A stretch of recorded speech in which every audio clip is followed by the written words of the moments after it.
walking with it.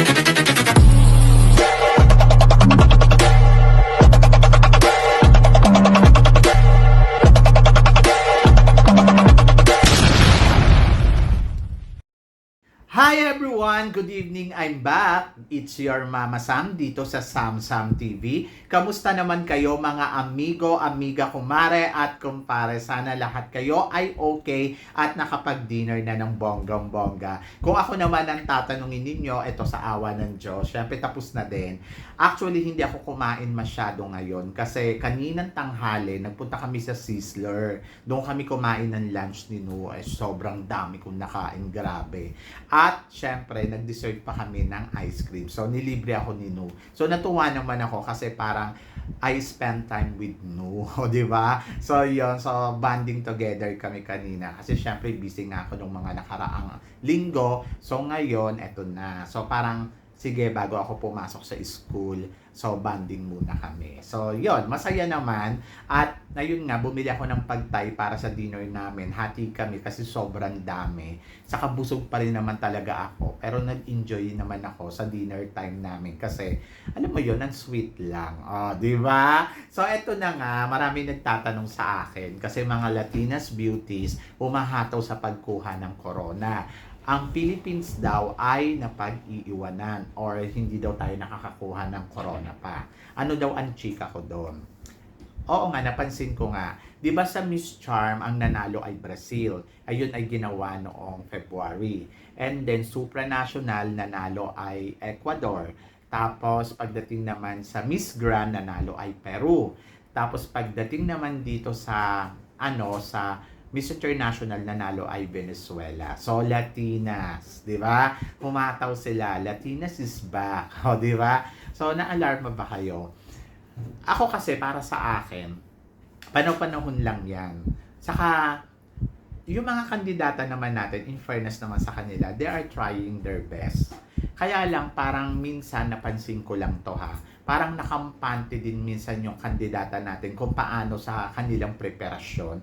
Dahil siguro, nakatatak sa atin yung tinatawag na powerhouse.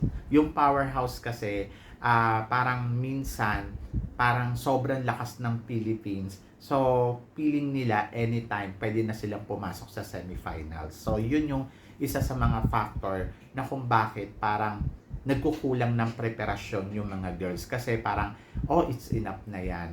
Parang, okay yan, papasok yan kasi Philippines yan. Then, orahan na lang doon, di ba? So, ang nakikita kong dahilan kung bakit minsan naliligwak, minsan nagra-runners up lang, kasi yung preparasyon natin. Tapos, pangalawa, parang feeling ko, ang organization nakafocus siya sa beautiful face. Isa pa rin yun. Kasi, syempre nga naman, pag maganda ka, madali kang mapapansin kasi maganda ka. So, ngayon kasi yung panahon ngayon, dati, kapag maganda ka, pasok ka sa banga. Ngayon, hindi lang ganda ang tinitignan. Kailangan pang total package ka talaga at strong woman ka. So, napaka-importante kasi yung combination ng pagiging strong at saka yung isang ganda ng isang kandidata. Dapat together siya lagi. Plus, meron siyang advocacy. Plus, nandoon talaga yung caliber niya. So, dapat mabuo yon as a total package. Minsan kasi, akala kasi natin, okay na yung pinapadala natin. Pero, dapat din, nakafocus din yung kandidata sa preparasyon niya talaga. Kung paano niya piniprepare yung sarili niya. Kasi kung papansinin mo yung mga Latinas ngayon, bakit sila nananalo? Kasi, una, nakafocus sila sa kanilang styling. So, yung styling talaga nila, medyo maingat sila doon. Pangalawa, nakafocus sila sa mga gagamitin nilang mga materyales katulad ng evening gown. So, sa evening gown talaga, mapapansin mo, masyado talaga silang preparasyon doon. Napansin mo yung video ni Miss Venezuela at saka ni Miss Peru, sa Miss Grand at saka sa Miss International. Talagang nandoon talaga yung team nila, pinag-aaralan ng maigi yung mga susuotin or gagamitin nila sa finals night. Plus, nandoon na hindi basta-basta yung gown na ginagamit nila. Parang feeling ko, grabe, parang bago lagi yung binibigay nila na materyales or yung makikita sa kanila. Tapos, yung mga materyales na ginamit dun sa gown, talaga namang masasabi ko, hindi lang siya basta-basta. Talagang may, kumbaga, pasabog, di ba? So, yon. So, parang feeling ko doon kinukulang din tayo sa sistemang kung paano tayo gagawa ng gown, kung paano yung ipapasuot sa kandidata. So, dapat talaga yung bawat team mapag-aralan ng maigi lahat mula doon sa styling, mula doon sa mga gagamitin na damit, sa makeup, at lalo na syempre yung preparasyon niya sa kanyang pasarela, kung paano to is papasabog, and then of course communication skills and Q&A. Yung Q&A na tinatawag, kailangan ano siya yung meron siyang alam sa bawat estilo na nangyayari sa mundo, sa kapaligiran, yung mga ganon. Para kapag tinanong siya, alam niya kung paano niya i-deliver yung sinasabi nga. Kasi minsan, akala natin kapag magaling na sumagot, winner na. Akala natin kapag maganda, winner na. Akala natin kapag magaling magpasarela, winner na. Pero minsan, ano ang kulang? So, yun dapat, mabuo yun sa katangian ng isang babae para matawag siyang total package talaga. And then pagdating niya doon, plus meron siyang talagang strong na preparasyon, madaling makukuha ang corona. Katulad na lang halimbawa ni Catriona Gray kung paano siya naghanda. Pinag-aralan niya talaga yung materials na gagamitin niya at kung paano, ano yung gown na susuotin niya. Kumbaga, malaking paghahanda ang ginawa ni Catriona. And then, pagdating doon sa entablado, prepared na siya. Yung performance niya, ano ba ang gagawin niya, yung hairstyling niya, kailangan ganito, plus may pasabog dapat siya. So, ganun Pag ganun kasi ang kandidata, mananalo talaga. Pero kasi ngayon, parang feeling ko din, yung mga Latinas, nandoon talaga na pinag-aaralan nilang maigi yung kanilang laban dahil sa sobrang haba ng panahon na hindi sila nananalo sa competition. So ngayon, parang it's time na kailangan talaga labanan natin sila ng todo-todo. Kaya sunod-sunod yung panalo. So ngayon, ang tanong sa akin, tingin ko daw ba ang mananalo sa Miss Universe ay Latina rin daw ba?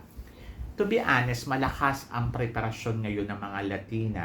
Nakita natin yan, lalo na sunod-sunod yung panalo nila. Siyempre, magbubush yung confidence nila na kayang-kaya nilang masungkit yung corona. Kumbaga, parang yung paghahanda kasi, yun talaga yung dapat tutukan. Yung kung paano yung preparasyon mo. Hindi po pwede yung, ay may dala naman akong gown. Ay, ito yung susuotin ko. Ay, okay yung pasarela ko.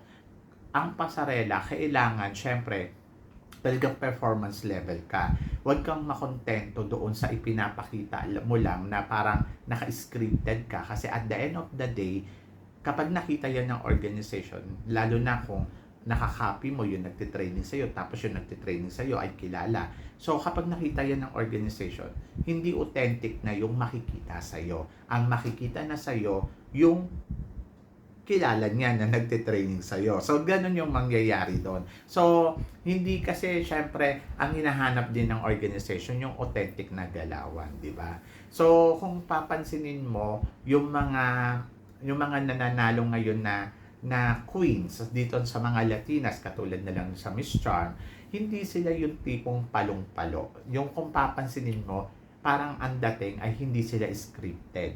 Hindi sila well-trained. Kumbaga, ando doon sila, pumunta sila, handa lang sila sa mga susuotin nila, handa sila sa gagawin nila, handa sila sa sasabihin nila. Nag-training sila pero hindi mo makikita sa performance nila na kulang na lang ay tumambling sila para talaga masabi na ikaw ang panalo. Kasi yung mga ganun kasi na parang detalyado, yung mga ginagawa mo sa entablado, isa rin niya sa mga makakapagpasira sa'yo para maligwa ka sa competition. Kasi dapat naging natural yung lumalabas sa'yo. Yung natural na nakikita nila na natural na powerful ka, natural yung galawan mo, natural yung ipinapakita mo, napaka-importante nun. Pansinin mo si Peru, ano naman siya, hindi naman siya hataw na hataw, pero si Colombia, kulang na lang tumambling, gigil na gigil. So, talagang ibinubuhos lahat. Pero si Peru, nandoon na likas yung galawan niya, yung action na pinapakita niya. Kung magpapasarela siya, hindi ganun katindi, pero makikita mo na power yung pasarela niya, plus nandoon natural na lumalabas sa kanya. So, yun yung diferensya kung bakit minsan natatalo yung laban na laban more than doon sa parang wala naman sila masyadong ginagawa. Parang normal lang sa kanila. Kasi authenticity nga yung hinahanap din. So, yon. Pag nakita yun ng organization, automatic magugustuhan ka at ikaw ang possible na makakuha ng corona. So, malakas ang Latinas ngayon, lalo na sa Miss Universe. For sure, naganda sila ng todo-todo. At hindi imposible na pwede nga makakuha ng corona ay Latinas. Pero syempre, dapat lalo na sa kandidata natin, si Michelle D, dapat aware siya doon na malakas ang mga Latinas ngayon. Dapat malagpasan niya pa yan yung pagpe-prepared niya sa mga piniprepared ng mga kandidatas na lumalaban dito. Kasi at the end of the story, syempre magpupukpukan kayo sa entablado. Ano yan palakasan ng preparasyon, palakasan ng presentation. So, feeling ko naman kaya naman yan ni Michelle D. So, sa akin, natutuwa naman ako dahil kung iisipin mo, ngayong taon na to, may mga runners-up naman tayo at naka-first runner-up pa tayo. Andiyan dyan si Pauline Amelec sa Supranational, nandiyan dyan si Annabelle McDonald sa Miss Charm, and then nandiyan din si, tawag dito, si Nicole Bermeo sa Miss International. So I hope na si Michelle D at saka si Ana Valencia na magko-compete next month ay maging maganda rin ang placement at sana isa sa kanila ay makasungkit ng corona, di ba? So kaya yan. Nung last year naman kaya naman tayo din naiwanan din sa competition kasi malakas yung back-to-back natin. Kung iisipin mo, 2021 humakot tayo ng 2 corona, 3 corona sa international pageant. Kumbaga parang, it's time for the Philippines. So ngayon, noong 2022, kung papansinin mo, magaganda yung kandidata natin, pero syempre hirap sila para sa back-to-back. Kasi, ayun nga, siguro nakadala na rin yung powerhouse, nakadala din syempre yung preparasyon ng kandidata, kung mas bongga ba, at saka at the same time, nasa organization din kasi yun kung gusto nila mag-back-to-back uli. Kaya hirap, 2 back-to-back natin sa Intercontinental, saka sa Globe. Tapos, halos nakakuha tayong 4 na corona, di ba? And then, 2023, of course, kung iisipin mo, okay pa naman, hindi pa naman tayo totally na pag-iiwanan kasi ando doon pa rin na humahakot tayo ng runners-up.